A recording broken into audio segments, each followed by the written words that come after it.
welcome to the situation we're in. We're back to the Crispy Compact Communique. Nevertheless, though, our aim is still the same. We are going to try to give you interesting bits in the world of sports, entertainment, and odd news. We're back to Crispy Compact Communique. How you doing? My name's Rich Liebig. Mikey, how you doing? I'm good. We're back and better than ever with the shortened, condensed Zoom version of the Crispy Noodle podcast. Just when you thought you couldn't, oh my gosh, I don't even know. Yeah, it's just one of those things, Yeah, due to, as they like to say, an abundance of caution. Remember that phrase? That was everywhere. But in all seriousness, we're doing this out of an abundance of caution. We had a slight COVID scare, so we're just going to play it safe. And, we are used to doing the Crispy Compact Communique anyway. So we've got that in our holster. Why not use it? So coming at you, a revival of the Crispy Compact Communique, the shortened virtual edition of the Crispy Noodle podcast. Thank you guys for joining us. We have more programming notes as well. Not only are we bringing back Crispy Compact Communique for this week, we are actually going to have our 4th of July / Mikey's birthday vacation. Right. We are off next week. Just as a heads up, make sure you're aware that there is not going to be an episode next week, but we'll return the following week. Which will be July 12th, if I remember. I should have looked that up as I'm trying to announce. July 12th. That'll be the next episode of the Crispy Noodle podcast. Back in person, hopefully. Hopefully back in person. Fingers crossed. Yeah, because nothing is given in this crazy world that we're in. But at least we can fall back on the Crispy Compact Communique. Thank you guys for joining us. We're still going to give you a show. That's what matters. That's right. We got the latest news in sports, entertainment, and odd news. We're going to send it your way in just a bit. But Mikey, how you doing over there? You're in blur land. I'm in blur land. I blurred my background. Remember when we used to do all those fun backgrounds? Yeah, I forgot all about that. I just wanted to show off my new basement and my heat poster right here. That's right. Yeah, there's nothing really to show off here. It's just, here, I can take off the blurred background. It's just an empty room. Yeah. Actually, you know what? We actually got committed. We both got committed, but the doctors and the therapists felt bad for us, so they're still letting us do the podcast. There's just this weird, I don't know, this is one of Jordan's pictures. I don't know what that is. It almost looks like some sort of like horror movie thing. I think it's a picture of a ballerina. I got this new gaming chair. Oh, that's not. Yeah, I got one. I have a gaming chair too. So there you go. Yeah, we're really up to snuff here. We got gaming chairs. We got blank white rooms. Empty blank rooms with a single image. Why do we both only have a single poster? Yeah, we gotta work on this if we're gonna have to do more episodes of the Crispy Compact Communique. That was something else too, was like the last time we did an episode of the Crispy Compact Communique, I had just proposed to Rachel. I don't think either of us had moved into our current homes. We're in completely different locations now. Yeah, this is it's really bizarre. Yeah, you got married. Yeah, bought a house. Whoops. I moved out. Me and my girlfriend moved in together. And this is like a weird, hello, welcome to my crib edition for both of us. Crispy Noodle Cribs. Crispy Noodle Cribs, yeah. Yeah, coming your way, 2024. I don't know. Because right now I still have not set up the house the way I want it to. It's just you're in your basement now. It's just an empty room. Yeah, I got a couch and. Wait, you got a couch down there? That's new. Yeah, slowly but surely I'm gathering the pieces. It's really slowly. And pretty soon though, what you're really angling for is that PlayStation 5. Yeah, so I gotta get your setup down there. Yeah, we gotta have piece by piece because we have a mortgage, so that comes first. Yeah. So, and these video game consoles, they're like an entire mortgage payment nowadays. So it's expensive. Yeah. So I'm sure we'll have some more video game news to talk about later in the show.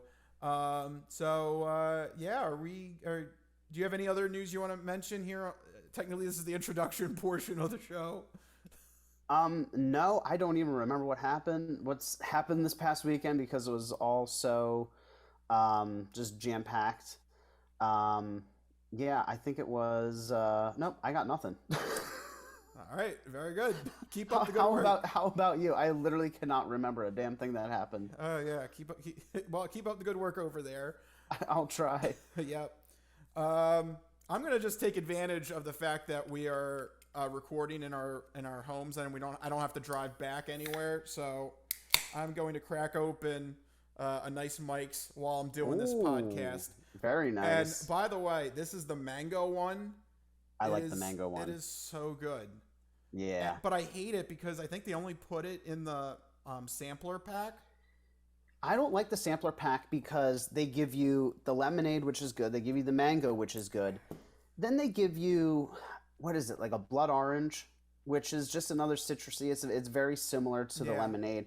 And then they give you like a black cherry. I'm not a fan of black cherry, and it's in every single variety pack. I like the black cherry. Oh, do you? Yeah. What do you not like out of the variety pack? Just the fact that you have to get a little bit of everything? Yeah, and also there's sometimes they throw in a strawberry one. It's not as sweet enough for me because I want sugar. I want as much sweet as you can pack. We like our sweet drinks. Yeah. Oh my gosh. Did you get the notice for the time left thing too? Yeah. So okay. Zoom is screwing us over. That's it. That's the show. I swear to God, man. I thought the Zoom thing wasn't going to happen until July, but apparently we were literally just talking about how Zoom is ending the free 40-minute. So what do we do now, Rich? Yeah, I think it gave us 10 minutes. What do you want to talk about in 10 minutes? I guess we're not going to give you sports entertainment on news. Zoom decided to pull the plug on us. Yeah. Do you just want to try and do, I don't know. What do you want to try and do? So how about we try and do sports? Let's do sports. Let's get that out of the way. Yeah, and then we'll take a break, and then I'll schedule another Zoom meeting. That's how you know we're a crack crew here on the Crispy Compact Communique. We didn't even look at what the time limit was. So let's jump into sports. Big news here for Philadelphia Phillies fans. Happened in San Diego. Bryce Harper takes a fastball right to the grip too. Like, it's painful to see. You can see the fastball go right up to the grip of where he's holding the bat, and he just goes down. You know it's bad. He's screaming in pain. And unfortunately, it was a broken left hand. He is out indefinitely. He's going to need surgery on it. There is some hope that it's still, first half of the season, and that maybe there's time he could come back at the second half of the season, but just a damn shame. And he was having another good year. He was in the running for National League MVP last year. I mean, he was really, kind of hitting his stride, and just a fluke pitch going the wrong way, taking him out of commission. And I think for lack of a better word, I think this ruins the Phillies' playoff chances this year. Were they doing any better than we had talked previously about how bad they were? Did they get on a hot streak when that new guy came in? Yeah, they did better after firing Joe Girardi. They were actually turning up the performance and winning some games. At one point, they won like 11 games out of 13. They were hot. Wow. But this is kind of throwing some water on that fire then. Yeah, because in Philadelphia, we just can't have anything good, can we?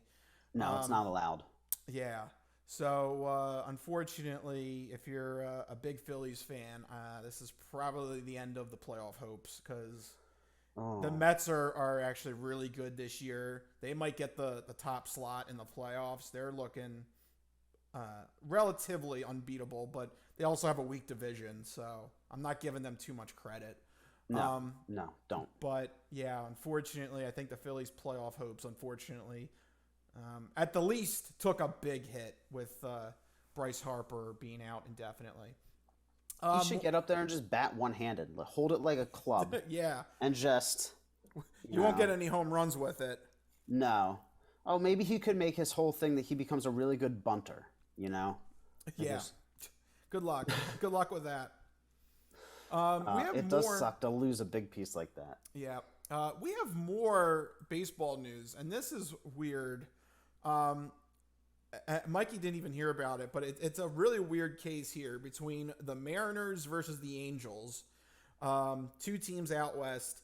They had a doubleheader situation. They had to play 2 games back to back. During the first game, one of the Mariners pitchers had a very wild pitch that went towards the head of star hitter Mike Trout. That never goes over well. Yeah. Teams do not like it when a pitcher targets, quote unquote targets. We don't know, right? Yeah. So in the first, the first part of the story, we truly won't know. Obviously, the pitcher says it was just a bad control that he had on that pitch. It wasn't, he wasn't trying to do it intentionally.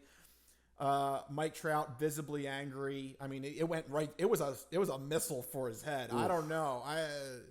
It doesn't look accidental in my opinion. But unfortunately, here's where things get nasty because the Angels definitely took it as a intentional throw to Mike Trout because that was in the first game. This is a doubleheader, right? So first game. Now in the second game, they switch the pitching lineup and they start a pitcher who's not a starting pitcher. They start a reliever in that second game. And in that second game, the pitcher intentionally hits one of the Angels, or the Angels pitcher hits one of the Mariners players in the first inning. That right there causes the umpires to give a warning to both teams. Hey, we're not taking any crap. This has to stop right now. No more intentional hits. We're not playing with that. Well, that didn't work because in the second inning, the same pitcher throws it looked deliberate, another fastball that hit the Mariners batter. His name was Winker, Jesse Winker, left fielder Jesse Winker, clear in the ribs, and that was it. That was game over. Fireworks erupted. Brawl ensued. Not only cleared the benches, but cleared the bullpens in the back, which is that usually does. Usually they get enough of a handle to prevent it from getting that far. That didn't happen here. Everything cleared. The benches, the managers, the bullpens, and it was just ugly for MLB. And Jesse Winker was very upset. If you look at the video, you can actually see him turn heel and just give the Angels fans at home the finger and saying F you and you guys suck. This whole place sucks.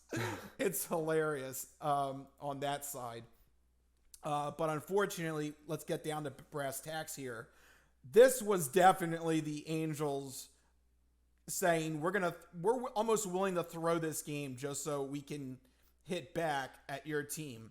I mean, why else do you start a relieving pitcher who's not used to starting in the second game of a doubleheader? Yeah, that's really intentional. Like that to me telegraphs their desire there to cause some havoc. Yeah, because you don't do that otherwise. No.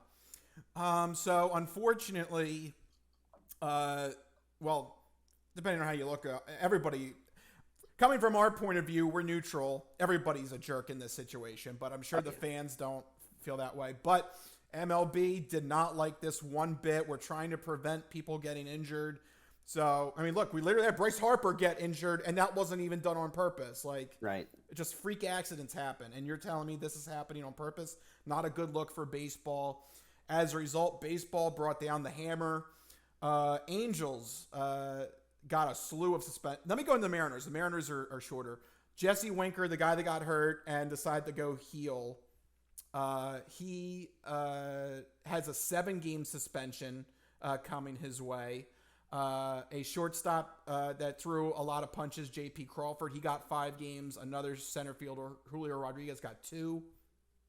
But then the Angels, this is really the full list. The Angels, their manager, Phil Nevin, is out for 10 games. The pitching coach got 5 games. The 3 pitchers that were involved, 1 on the mound, the 2 that ran from the bullpen, they all got 3 games. And then something that I'm pretty sure has never happened before, the Angels have Otani, the Asian superstar. Remember him? Yeah. He doesn't speak English. Okay. So he has a interpreter that's with him at all times. Apparently, he got in on the fight, and his name is Manny Del Campo. No, don't tell me they suspended the translator. The translator has been suspended for 2 games. Now wait, that's not fair. The guy can't talk now. He got in on the fight. Man, that's messed up. I'm kind of proud of this translator. Like, hey, good for him. I'm a part of this team. You take a swing at one of our guys. That's taking a swing at me. That's right. But that is weird. I've never heard of a situation where an interpreter or some like auxiliary member of the team got specifically suspended. Wild. Yeah. So they got two game suspensions. The bench coach got 2 game suspensions. So yeah, the Major League Baseball was not forgiving on this one. They wanted to send a message that this isn't flying. But it's a crazy antic that happened. All right, so there we go. We had our Zoom outage there. You can't make this stuff up, folks. You really can't. You know, we have to talk about this. We were talking about this beforehand and during the break. Yeah. Corporations, they like have a good thing going, and they're just like, no, we're just going to ruin it for everyone. I don't know why they decided to limit these meetings. Yeah. Whoops. Yeah. So frustrating. We got to upgrade to the pro plan or whatever the hell. Something like that. But we're back now. Yeah, we're back now. And actually, that pretty much wrapped it up. That's all we had for sports. So it actually, if they just waited another minute, it would have worked out perfectly. Come on, Zoom. 41-minute meetings. That's all we needed. 41. Yeah, come on, help us out here. So with that, let's move to entertainment. This is a topic I definitely want to talk about. I was waiting for Mike to officially finish.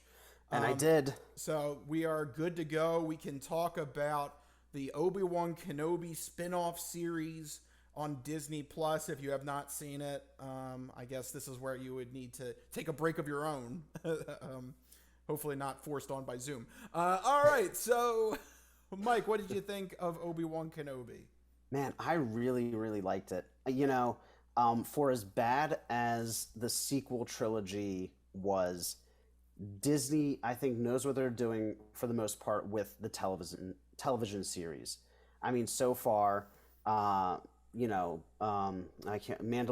Book of Boba Fett, Obi-Wan, they're all incredible. I think Obi-Wan's my favorite of, maybe the favorite of the 3 series. I really enjoyed the, grounded storytelling. It was a story about Obi-Wan and Princess Leia. I think everybody went into it thinking it was going to be episode 3.5. So I think some people were probably disappointed about that. But I think that if they had waited through the entire series, they were not disappointed with those last 2 episodes. Yeah. And I will admit, it does start kind of slow, on Tatooine doing, what is he doing? Some weird meat packing job. Yeah, apparently Obi-Wan Kenobi's a butcher. He would like steal the meat, and like there were some weird plot lines that weren't fully fleshed out. Like, what does he do with the meat? Why is he stealing it? Why? I'm kidding. I saw an article about how that was a plot line that they dropped. I'm like, nobody cares about the meat. Yeah, he's cooking burgers. Yeah, right. But I will say this, in terms of things that I wish they had done a little bit better, it felt strange. Like it wrapped up a little too quickly. And that last episode in particular, the pacing to me felt off. Like the big climactic moment happened in the first third of the episode. And then the last 2/3 of that final episode were like smaller things wrapping up. It felt very, to use a series that you hate as an example, Return of the King-esque, where it was ending and then ending and then another ending and then another ending. And, I'm like, if they just ended with that first fight scene, I'm good. Like, we don't need anything else, right? Yeah. Usually I'm usually the one saying maybe something should be like a mini series or something. I think This is the opposite. This is the opposite. Yeah, I kind of wish they condensed this into a 2-hour movie. Especially like episode 5, that really didn't need. That didn't really need to happen, because essentially it's the same plot line that Obi-Wan is protecting some innocents, and he needs to leave them so that Vader focuses on him, not on the innocent people. That literally happens in both the 5th episode and the 6th episode. Yeah. Like, that was redundant. They literally could have just done that in one zip, and you would have had a 5-episode series. There you go. Right there. Cut it down to 5. Just, yeah. Why am I not writing the script here? And I'm sure at that rate, there's a couple of other things you could tinker around. This definitely could have been a 2-hour spin-off movie. This didn't need to be its own TV series, but nevertheless, it was very good. I enjoyed every bit of it, especially with Vader. I loved the bits with Vader. That was so cool to see Vader in his like prime performance. You know, I will say this about Vader was incredible. I hated Hayden Christensen in the prequels, but he did a fantastic job coming back as Vader in the spin-off series. And something that's really impressed me about Disney's handling of the Star Wars universe, I feel way more terror and respect for Darth Vader than I did watching the original trilogy and the prequel trilogy. I think Disney really, in whatever scenes they've had Vader in, have knocked it out of the park with showing just how terrifying and ominous he is. I mean, his fight against Obi-Wan was cool, but it was the fight against Reva that really I thought was amazing, because just the way he just, with a flick of a wrist, just throwing her around like a rag doll, just stopping things on a dime, like just the sheer overwhelming force of the Force. It was amazing. Yeah, he literally wins a lightsaber duel without using his own lightsaber.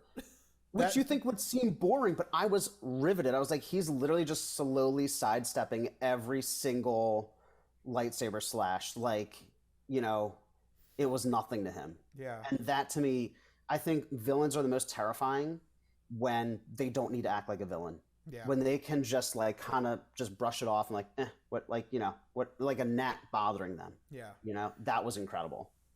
Me and my brother-in-law, we have a list of like villains. We affectionately call it villains that when they walk into a room, you poop your pants. Okay. You know, like that's how badass they are. If they walk into the room that you are in, you're probably going to die. You're supposed to poop your pants. Right. Joker comes to mind, a couple of others as well, but number one on that list is Darth Vader. If he's in your meeting, you're probably not going to survive. And I feel like Kenobi did a great job of instilling that again, especially the first time when he walks down onto that planet and just starts killing like innocents. Just like, yeah, sure, why not? I'm bored. I need to lure Kenobi out. So here we go. Just cracking necks all around. Like, that is the Vader you're supposed to be afraid of. It was great and terrifying to see that. That Disney hasn't pulled any punches with that character, because you know I was worried that Disney could have, you know, right. But so far in between Rogue One and this series, they haven't pulled any punches with the character of Darth Vader. So I'm definitely pleased to see that. Do you think there will be a season 2? Yes, most certainly. Because from what I've read, this was supposed to be a trilogy of movies.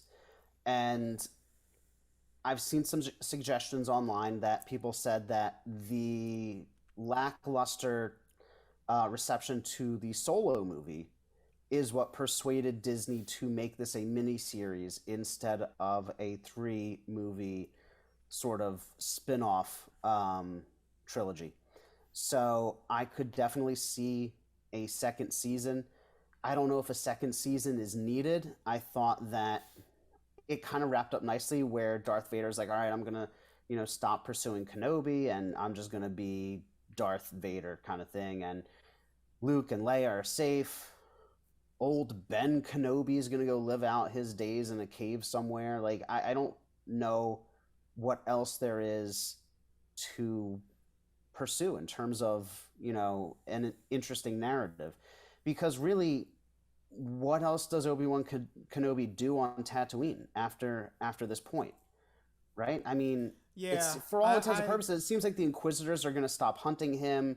I mean, maybe Reva is like does something somewhere, but I just don't. There's no thread to follow. We got the nice little cameo from Liam Neeson. Yeah. I don't think we need anything else, but I can definitely see them milking a second season out of this, though. Yeah, I hope not. I think this was good as a standalone miniseries, and I think everything got wrapped up pretty nicely. I think you just leave this one be. I don't think you need a second season of this one. Do they try to tie it in explicitly to either Book of Boba Fett or Mandalorian? No, because that's two different eras. That's right. Yeah, it is two different eras. Duh. Yeah, Kenobi is the... That's right. That's after everything. Yeah, Kenobi's the bridge between the prequels and the original, and Mandalorian and Boba Fett is the bridge between the original trilogy and the sequel trilogy.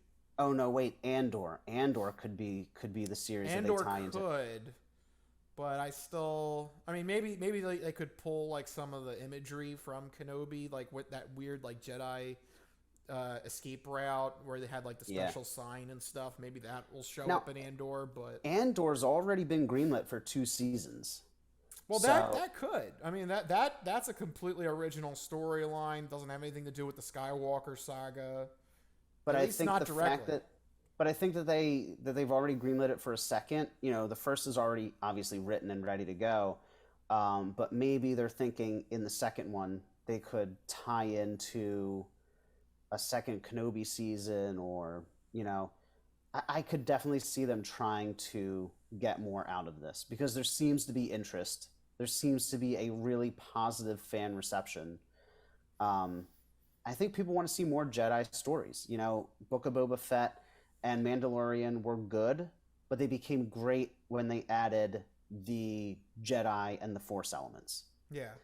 And I think Disney kind of senses that's what people want. That's the thing that, creates the most discussion and the most hype around their series. So why wouldn't they want to milk it? Yeah, and that's what makes Star Wars is the Force and the lightsabers and everything like that. Because that's the problem. Yeah. I go back to a point I had. That's the problem I had with the Solo spinoff is it didn't really feel like a Star Wars movie. It just felt like generic space heist. Exactly. And there happened to be stormtroopers in the background. Yeah, but it's just any other, like you said, it's a space heist. You can swap in literally any sci-fi universe, make like 1 or 2 tweaks, and it's the same exact story. There's no reason for that movie to exist. Side tangent, that's my least favorite Star Wars movie. I think it's a lot of people's. By far. Yeah. But in terms of series, Kenobi may be one of my favorites. I really, really enjoyed it. Yeah. It seemed like everybody did a great job between Ewan McGregor and the staff on that, just getting everything just right. The way it was shot, too, I love the fact that the lightsaber duel, the lightsabers, like, were the lighting. Yeah. Like, there was no other lighting on that planet. It was just the lightsabers going back and forth. That was really cool. I mean, so many great moments in that series. And, yeah, it's like, I'm torn. It's like, I want to see more, but I don't want to see more at the sacrifice of quality. Yeah, that's my worry. I don't think a season 2 would be in the ballpark, especially since the fact that Vader has that communique with the Emperor, and he says, forget about Obi-Wan. You got other things to do. Right. So it doesn't really make any sense. You can't bring Vader back in any way. Right. At least I would think. No, it would feel weird and ham-fisted. And then what does Obi-Wan do? Like, does he go fight the Hutts? Yeah, right. Yeah. I mean, really, you tell me with your knowledge of the now non-canon expanded universe, what happens during that time that could even remotely work as a narrative through line? Obi-Wan has to go visit the Tashi station and pay the power converters for some fun times at night.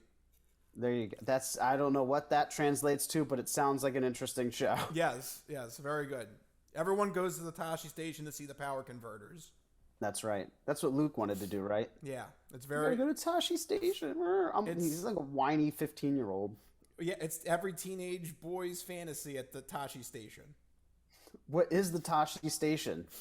It's the Tashi station, and they have some very neat power converters, if you know what I mean. Oh, wow. Yeah, they're converting a lot of power. Yep, that's right.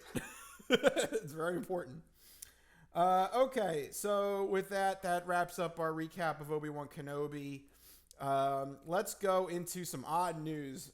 The third part of the show before Zoom kicks us off again or something. I don't know. We got to hit sports, entertainment, and odd news. Let's go right to odd news here. And just in time for the special edition of the Crispy Compact Communique, would you believe not only do I have odd news, but it's local. Oh, God, of course it is. How local? We are going to Lansdale. Oh, no. Yeah, we are. That's like literally 15 minutes away. Yeah, we are in Montgomery County for this week's odd news. We already had an odd news story, though, at the Adult World in North Wales / Lansdale. So why is it keep getting closer and closer? They're targeting you, Mike. They're soon you're going to be a witness to one of these. I'm scared one day I'm going to walk into an odd news story. Yeah, and then you're going to be the one reporting on the odd news. I'm going to be, on the scene type reporter. Yeah. Yeah. Just remember to go live and tell us the story when it happens. Absolutely. But this is interesting. In Lansdale, literally right here in Montgomery County, a woman was found naked, according to Pennsylvania police, responding last Thursday afternoon to multiple 911 calls about a woman who was half dressed. This naked woman started walking in the middle of a road. So there you go. It's the Florida nakedness is coming to Pennsylvania now. So there was a naked lady walking down the road in Lansdale. Where was this happening? Yeah, right. I never get to see anything like this. Yeah. This happened. I do have it. This happened on Vine Street in Lansdale. I don't know where Vine Street is. I'm gonna see if I can. Yeah. Do you know where Vine? I know. I feel like for this being so local, I feel like I should know where this is. I've never been to that part of Lansdale. This is why. It's right around the corner from the train station in like downtown Lansdale. Well, right around the corner from the train station and the cemetery. Maybe she was going from one to the other. Naked? Everybody's got their own thing. No, not judging. Judging a little bit. Yeah, just a little bit. You gotta judge a little bit. The people in the odd news, right? Yep. This is the case of 35-year-old Gloria Harple. She was naked. Cops suspected that she was using narcotics. Okay, that's a fair bet. She was sweating profusely and making nonsensical outbursts, according to the police report. It was hot out. It was last week. It was last week. Can you blame her? She's naked. She's sweating. Last week was very hot. I do remember that. So I think she's innocent. I think these are trumped up charges. Yeah, she was just trying to cool off. This is not that far fetched. Yeah, she's very right. Yes, it's very hot. Unfortunately, I think this might be the nail in the coffin, though. When cops asked her why she didn't have any clothes on, she said that she had placed her clothes next to a storm drain, and that when she turned around, the snakes ate them all. The snakes ate them all. Those Montgomery County snakes. Those famous Montgomery County sewer snakes. That's right. They just come out of nowhere and eat all of your clothes. That's their primary diet is clothes. You can't leave them. You can't leave your clothes lying around on the streets. No, the sewer snakes are going to get them. Yep. That sounds terrifying. Yeah.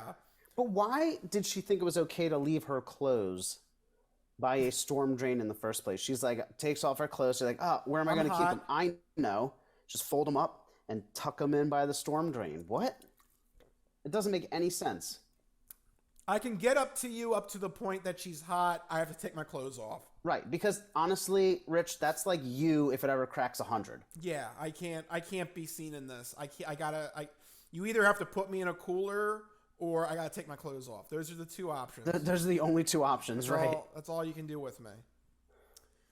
But yeah, she says that snakes had eaten her clothes. She had put her pants next to a storm drain. Unfortunately, the Montgomery County cops did not believe this at all. She was arrested for indecent exposure, disorderly conduct, and public drunkenness. I mean, that all makes sense. That checks out. Yep. She was booked into the Montgomery County Jail on misdemeanor counts.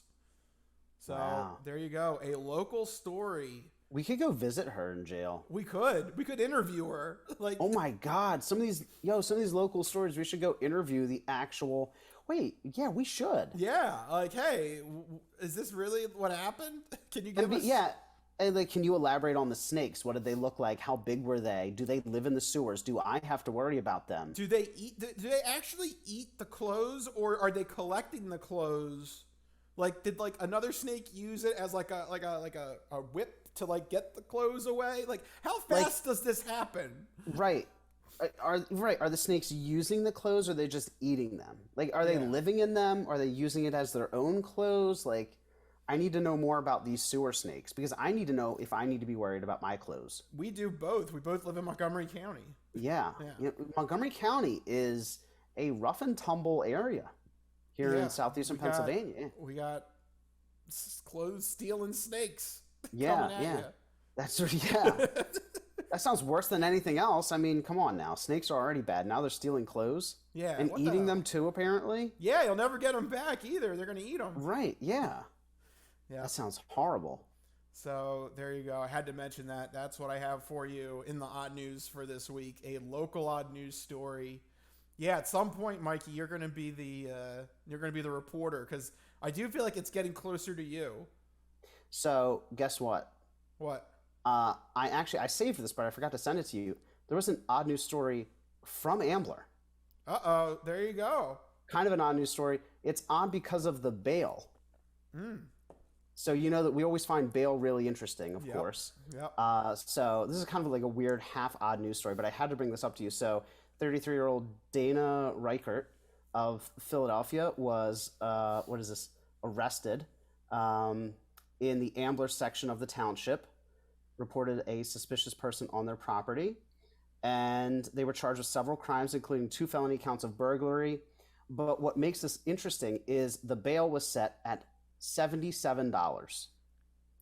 Very specific. There you go. Very specific. And that's the lowest bail amount I've ever heard, $77. But the reason why this is interesting is because they actually explain why. Oh, they did? They go into why? They did. So this website reached out to the Montgomery County people. They reached out to Montgomery County, just Mr. Montgomery, and they asked about Montgomery Burns, right? They asked about the bail, and a spokesperson came back and said that a judge may impose a bail at $77 when the defendant also has a probation or parole detainer. So bail cannot be posted on detainers. So setting bail on the newly arraigned case ensures the defendant will get credit for the time held on the new charge as well as the probation violation. So basically $77 is set as such an obscure amount that it will alert the common pleas judge that the defendant has a detainer and does not require a bail review because they can't post a bail on when they have a probation detainer on them already. Huh. So, all right. I thought that was really interesting. I only understood about half of that. Basically, if you have a probation detainer, you can't really... Basically, it's you commit 2 crimes, get 1 free. That's what it seems, right? It seems something like that. But yeah, I saw the $77 and I was like, we've had a lot of weird bail amounts. But I think that's the weirdest. Yeah, that's pretty weird. $77? Good job, Montgomery County. Good job, right? Yeah, because all these odd news stories we never knew, but Montgomery County, good old Montco, coming through with the hard-hitting facts. There you go. Wow. Good job, Montgomery County. Way to make an impact on our return episode of the Crispy Compact Communique. So with that, I think it's time to wrap up this episode. We did what we wanted to do. Make sure we got you a fresh episode this week, come hell or high water, come COVID, right. or Crispy Compact Communique hell. we were able to revive the virtual form of our show. Barely, thanks to some interruptions from Zoom and other things, but we still were able to put together a nice show here for you that you can listen to every week at the Crispy Noodle. Again, another programming note, just make sure you remember, next week we are off for the 4th of July and Mikey's birthday, so happy birthday to Mike next week. Thank you. He gets rewarded with some time off. And I'm going to be down away for the holiday, so we're taking a nice little week off. But then we return July 12th, so do not worry, do not fret. We'll be right back into the swing of things. Before we officially close it out, let's get the contact list. If you want to send us topics you want us to talk about when we return on July 12th, you can tweet at our handles, which are listed in the screens here. I'm at Rich Liebig. Up above, Mikey is over there at Mikey Costanzo. His handle is up above his head as well. Also, we have at the Crispy Noodle if you just want to get to the channel account directly. Any odd news, send it my way. Unless it happens actually in an Ambler, then Mikey has to take hold of it. Let me know so I can stay safe from the odd news. Yeah. So you can get into contact with us there. We're doing the video podcast on YouTube, Facebook Live, and Spotify. The Spotify account is up and running, so you can get us on Spotify. You can actually put Spotify in the background and listen to us as a regular audio podcast that way as well. So we're slowly but surely using the video form all over the internet as well. All right, Mikey, anything else before we wrap this special episode up? No, I think you summed it all up beautifully. Hope everyone has a fantastic 4th of July weekend. Stay safe. Don't blow up your hands with fireworks, of course. Yeah, or else unless you want to be in the odd news. Right? Exactly. Yep. Exactly. That'll come like 2 weeks into July. We'll get those odd news stories. Oh yeah. Yeah. Oh yeah. So unless you want to be in the odd news, then yeah, stay away from the fireworks. We don't need stories like that happening. No. But for right now, I think that will do it. This has been the Crispy Compact Communique, the virtual version of the Crispy Noodle podcast. Let us be the Crispy Noodle in your vegetarian salad of life and boring news. That will do it. We'll see you guys after the 4th of July. See you guys. Later. Bye-bye, all you fine peoples. Some of us have great stories, pretty stories that take place at lakes with boats and friends and noodle salad. A lot of people, that's their story. Good times, noodle salad.